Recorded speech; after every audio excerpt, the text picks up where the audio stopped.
안현모의 핫뉴스 팝 영어.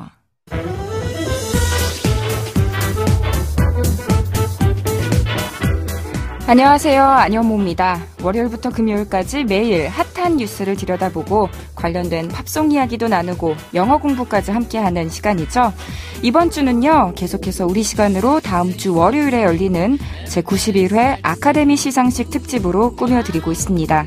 전 세계가 주목하는 미국 최고의 영화상에서 과연 어떤 작품이 금빛 오스카 트로피를 차지하게 될지 궁금한데요. 그럼 지금부터 오늘의 후보작 만나보시죠.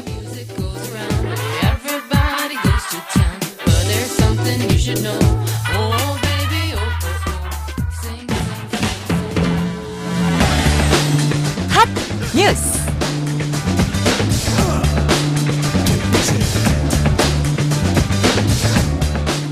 올해 헐리우드에서는 블랙 열풍이 거셉니다.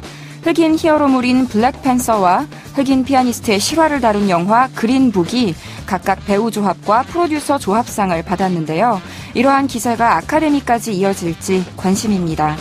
먼저 블랙팬서는 왕국을 지키기 위해 직접 슈퍼히어로로 나서는 와칸다의 왕 이야기를 담고 있는데, 백인 위주였던 마블의 세계관에 아프리카 문화에 기반한 서사를 더했다는 평가를 받았을 뿐 아니라 흥행에도 성공했습니다. 또 감독과 배우의 90%가 흑인으로 이루어진 최초의 작품으로 이번 아카데미 시상식에서는 작품상을 비롯해 7개 부문에 이름을 올렸습니다. 비록 91년 아카데미 역사상 히어로물이 작품상을 받은 적은 한 번도 없었지만 아카데미 전초전으로 불리는 미국 배우조합 시상식에서 작품상을 받아 오스카 트로피에 한 발짝 가까워졌다는 기대감을 낳고 있습니다. 그리고 영화 그린북은 골든글로브 3관왕에 이어 미국 프로듀서 조합 시상식 최우수상을 거머쥐었습니다. 천재 피아니스트지만 흑인으로 인정차별에서 자유롭지 못한 돈 셜리 박사와 하층민 백인 운전기사의 남부 투어 여정을 통해 인종 간 화합을 유연하게 그려낸 영화입니다.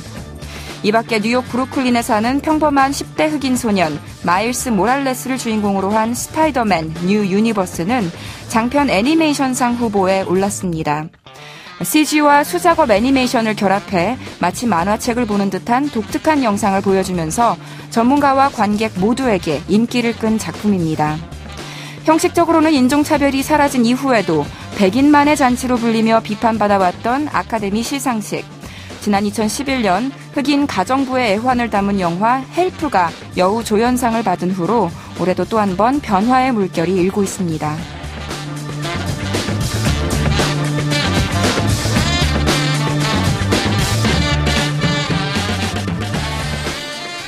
애니메이션은 애들만 보는 것이다, 이런 말을 하는 사람은 이제는 많지 않은 것 같아요.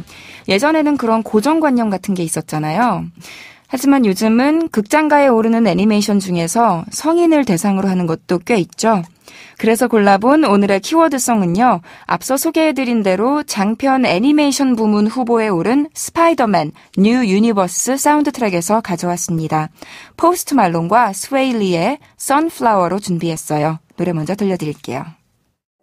포스트 말론, 스웨일리의 선플라워 들으셨습니다. 다가오는 아카데미 시상식에서 스파이더맨과 함께 장편 애니메이션 후보로 오른 다른 작품들도 궁금하실 것 같은데요. 북미에서 흥행 기록을 세운 인크레더블 2, 그리고 그랜드 부다페스트 호텔로 유명한 웨스 앤더슨 감독의 영화 개들의 섬, 또 2006년 시간을 달리는 소녀를 통해 우리나라에서도 유명해진 호소다 마모루 감독의 미래의 미라이가 이름을 올렸고요. 저도 너무 재미있게 본 주먹왕 랄프 2 인터넷 속으로도 함께 경쟁을 펼치게 됐습니다. 보신 분들은 아시겠지만 디즈니의 판권 자랑이라고 불릴 정도로 이 디즈니를 대표하는 인기 캐릭터들이 총출동하거든요. 얼마 전 저희 핫뉴스 팝영어에서 사운드 트랙 한 곡을 들려드리기도 했고요. 5작품 다 너무나 잘 만들어져서 이 중에서 어떤 작품이 받는다고 해도 고개가 끄덕여질 것 같은데요. 제 개인적으로는 솔직하게는 주먹왕 랄프를 좀 응원하고 싶습니다. 방금 들려드린 노래 Sunflower는 스파이더맨 뉴 유니버스에서 주인공인 마일스가 아주 좋아하는 노래로 흘러나옵니다. 긴박한 상황에서 마일스에게 편안함을 선사하는 곡이기도 했죠. 포스트 말론과 스웨일리가 함께 불렀는데요. 포스트 말론은 지난주에 열린 그래미 시상식에서 올해의 앨범상 후보였고요. 스웨일리는 트래비스 스콧 또 드레이크와 함께 시코 모드라는 곡으로 베스트 랩 퍼포먼스 후보에 올랐습니다. 두 사람 모두 아쉽게도 수상은 하지 못했지만요. 자, 그럼 해바라기라는 제목의 노래 Sunflower의 가사를 하나씩 살펴볼까요? 팝, 영어. 이 노래는 전체적으로 자기만 바라보고 자기 옆에만 있어달라고 칭얼거리는 연인을 마치 해바라기 같다고 생각하는 화자의 마음을 표현하고 있습니다. 노래가 시작하자마자 나오는 첫 가사부터 들어보시죠. Needless to say, I keep her in check. Needless to say, I keep her in check. 노래에서 여러 번 등장하는 표현인데요. 우선 needless to say 하면 두말할 나위 없이, 설명이 필요 없이 라는 뜻입니다. 필요로 하다라는 동사 need에다가 무언가가 없다는 뜻의 전미사 less를 붙였으니까 needless 하면 필요가 없는, 불필요한 이라는 뜻이잖아요. 그런데 to say, 말을 할 필요가 없다는 거니까 말하지 않아도 아는, 말할 나위가 없는 이런 뜻이 되는 거예요. 그만큼 누구나 다 알 정도로 확실하다는 뜻이겠죠. 그런데 무엇이 그렇게 공공연한 사실이냐 하면 I keep her in check 라고 했어요. To keep 무엇 in check 라고 하면요. 무언가를 계속 체크해 두는 것, 확인해 두는 건데요. 주로 어떤 것이 나빠지지 않도록 확인하는 거라서요. 통제하다, 제어하다, 감시하다 정도의 뜻으로 쓰입니다.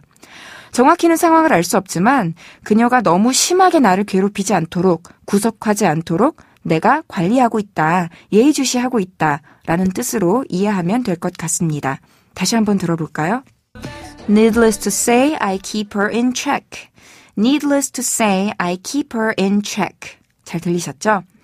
일단 needless to say는 굳이 언급하지 않아도 무언가가 너무나도 명백하기 때문에 상대방이 당연히 알고 있거나 예상하고 있을 때 아주 자주 쓰는 표현이에요. 그래서 노래에서처럼 문장을 시작하기 전에 말씀하셔도 되고요. 문장 중간에 가장 중요한 핵심이 되는 키워드를 말하기 직전에 넣으셔도 됩니다. 그래서 예를 들어서 오늘날 음악 분야에서 포스트 말론은 두말할 나위 없이 가장 핫한 래퍼 중 하나다 라고 하시려면 Post Malone is, needless to say, one of the hottest rappers in today's music scene 라고 이 needless to say를 중간에다가 끼워 넣으시면 되는 거예요. 그리고 keep somebody in check 하면 누군가를 통제하에 두다 라는 뜻이라고 했죠. To hold somebody in check 라고도 바꿔 말할 수 있고요. To keep somebody under control 혹은 to control somebody 랑도 같은 뜻입니다. 그래서 노래에서는 그다지 명확하지 않지만 실제로는 어떨 때 주로 쓰이냐면요. 아이가 게임을 너무 오래 하지 않는지 수시로 확인한다든가 남편이 살이 너무 찌지 않도록 옆에서 체크해준다든가 아니면 욱하는 성질을 가진 연예인이 분노 조절을 잘 할 수 있도록 매니저가 챙겨준다든가 이럴 때 쓰인다고 보시면 됩니다. 감이 잡히시죠? 자, 그럼 이렇게 늘 통제해야 하고 손이 많이 가는 어려운 여성에게 내가 결국 어떤 선언을 하는지 다음으로 알아볼까서 함께 들어볼까요? Calling it quits now, baby. I'm a wreck. Calling it quits now, baby. I am a wreck. 들리셨나요? 남자가 너무 지친 나머지 뭐라고 했냐면요. I'm calling it quits 라고 했어요.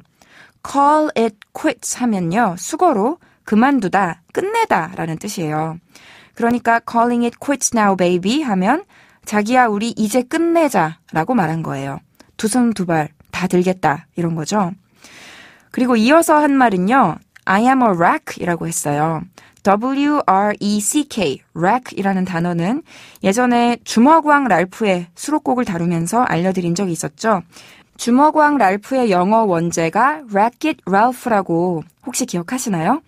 기억하시는 분들도 계시겠지만 wreck 하면 동사로 망가뜨리다, 파괴하다 라는 뜻이거든요. 그런데 여기서는 a wreck이라고 명사로 쓰였는데요. 명사로는 망가진 것이니까 만신창이, 환자 등의 의미로 쓰입니다. 한마디로 당신 때문에 내가 완전히 망가졌다, 탈탈 털렸다. 그러니까 제발 그만 좀 하자, 못해 먹겠다. 이런 구절이 되겠죠. 다시 들어보시겠어요? Calling it quits now, baby, I'm a wreck. Calling it quits now, baby, I'm a wreck. 이 문장도 역시 노래에서 반복적으로 나오는데요. 주의할 점은 관두다, 포기하다의 의미를 가지는 call it quits라는 수거에서 quit에 항상 s가 붙는다는 점입니다. 상당히 많은 사람들이 call it a quit 이라고 잘못 말하기도 하는데요. 엄밀히 말하면 틀린 표현이고요. 반드시 call it quits라고 해야 맞습니다. 이건 quit의 복수 형태를 만들어준 게 아니고요. 어원을 따지고 들어가면 여기서의 quits는 quittus라는 라틴어 단어에서 왔기 때문이라고 합니다. 빚이 없는 자유로운 상태라는 뜻이래요. 그래서 call it quits 하면 이제 빚을 다 갚은 것으로 하자, 즉 없었던 일로 하자, 그만하자라는 뜻으로 사용되는 거고요. 오늘 살펴본 표현들 정리하면요. needless to say, 말할 필요도 없이, 그리고 keep 누구 in check 하면 누군가를 관리하다. calling it quits, 포기를 선언하다, 때려치우다. 또 I'm a wreck 하면 나는 만신창이다 였습니다. 안효모의 한뉴스 팝영어 오늘은 여기까지고요. 저는 다음 이 시간에 다시 인사드릴게요. 안효모의 한뉴스 팝영어는 YTN 라디오 홈페이지와 팟캐스트에서 다시 들으실 수 있습니다. 그럼 오늘의 키워드송 복습하면서 마칠게요. 포스트 말론의 세 번째 빌보드 싱글 차트 1위 곡입니다. 스웨일리와 함께 불렀어요. Sunflower.